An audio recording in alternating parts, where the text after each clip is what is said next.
Okay, so this is my last romaine lettuce here outdoor, so we're gonna pull it out today. I will make use of this tomorrow, so we're pulling this out today because I want to plant more bitter melon in this end of this bed. As you can see, I have one going up on that corner there, and here goes another one growing up, and I want to plant two more in this area. Okay, so Daddy, can you please open that?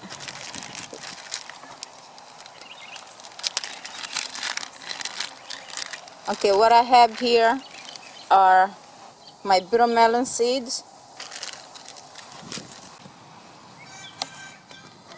Oops, I had to sit down, pardon me. I have in this wet paper towel here. Now, I don't normally use this method, but at this point it's a bit too late for me to start my seedlings indoor in seed starting mix. And one of the quick method, when it's not as much as planting about 35 to 70 seedlings, is by using the wet paper method, which I do in the late stage of planting. And so, as you can see what I have here, let me put my camera, I lost my help. Let me put my camera down, okay? Here, as you can see,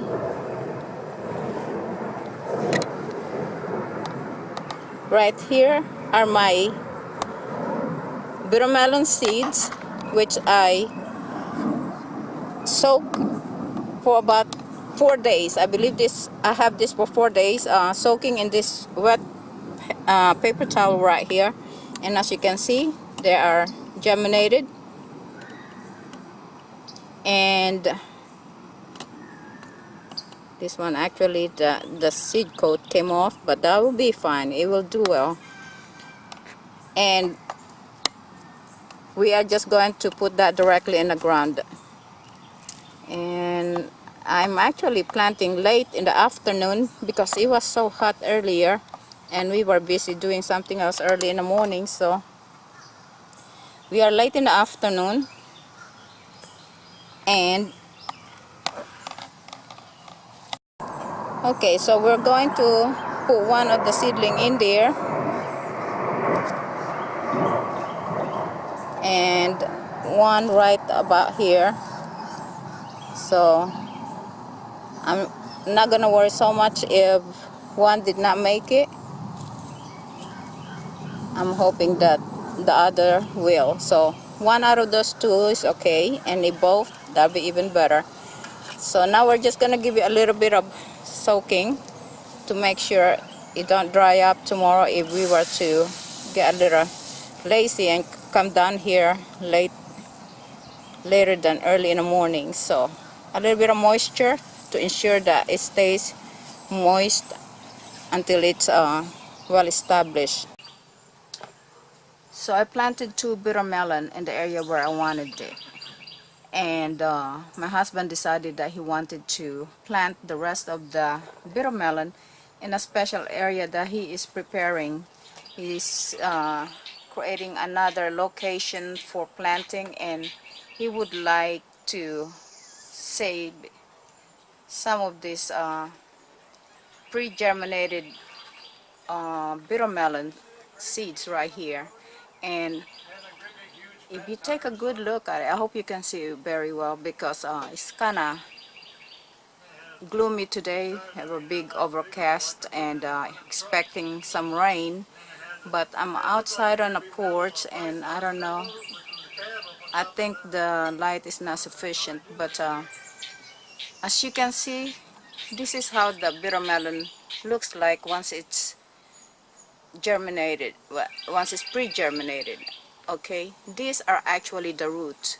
So if you're going to plant it, I suggest that you put it in this position where the seed coat is actually on top of the root system right there, because the seed coat will emerge from the soil, revealing the cotyledon, which would eventually grow the true leaves.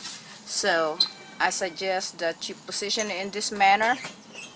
These are the roots, goes in first, and I don't know if it's showing, and as you can, if you can see, the root would be at least positioned to be on the lower, the bottom part of the soil, and the part where the seed coat is at is on top, like this. See that? That's the seed coat with the cotyledon that is about to emerge in about a day or two once you plant it. And from that cotyledon you will see a true leaf or true leaves develop from it. So that's the position of the bitter melon seedlings when you plant it. Okay, let me show you. I'm going to do as close as I can. Let me bring you closer with my dirty hand. I'm trying not to touch my camera too much. But as you can see, root goes in first, and if it's showing, you could see the seed coat on top, and that will push out. Okay, that will emerge from the soil. Okay, let me do that one more time.